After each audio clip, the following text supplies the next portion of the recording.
Koe tohi a koheleti, ai au kuhiki e ni ihi. Koe tohi a malanga, koheleti, wahe uluaki. Koe ngahi lea a koheleti foha o Devita, nai tui i Jerusalema. Muna, oi muna, koe lea ia a koheleti.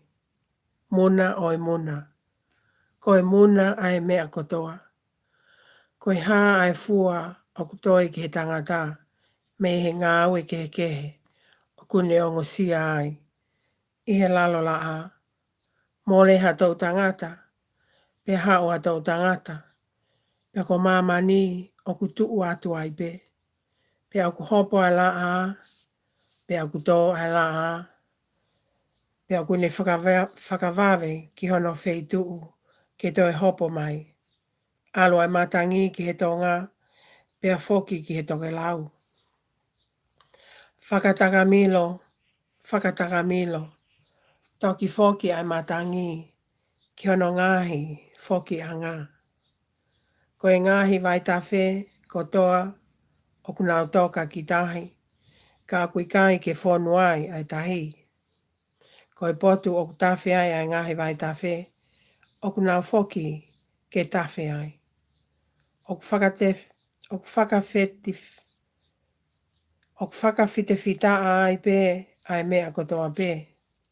O kui kai lava e tangata hono whakamatala. O kui kai whiu ai mata i he sio. Pea kui kai mā kona e te ringa i he whanongo.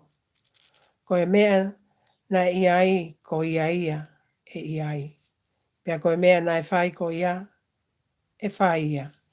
Pea kui kai ha mea fo o i he lalo la a. O kuai ha mea koa a ia e lava ai hataha ke pehe. Wakai koe mea fo o we. Kua loa ka livu ia i he ngahi taimi ki mua atu. O kui kai ha manatu ke ngahi tau tangata mua. Pea pehe foki ke ngahi tau tangata e hoko a mui. E kai ha manatu ke tekinau tolu. I he ngahi tau tangata e hoko a mui i e tekinau tolu. Ko au koheleti neu tui i Isleli i Jerusalema. Pena kutuku hoku loto ke eke moha ao aki ai poto ki he mea kotoa o kuwhai i he lalolangi. Koe whakaongo sia kovia kua tuku e otua ke hako i tangata ke nau mo uai.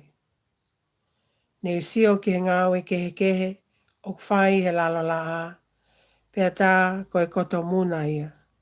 Koe kai matangi. Koe mea o kupiko o kui kai lava no whakatondonu. Pea koe mea o masiva o kui kai lava no whakaai. Ne walea au mohokuloto opehe. Wakai koe tahau na i maupoto lahi. O whakaututu ai pe. O hulu ia tekinau tolu kotoa. Na e tomua iha te au. I he pule ki Jerusalema. Io na e sio hokuloto ki ha fufu unga poto mo ilo. Pea tuku hokuloto ke ilo poto.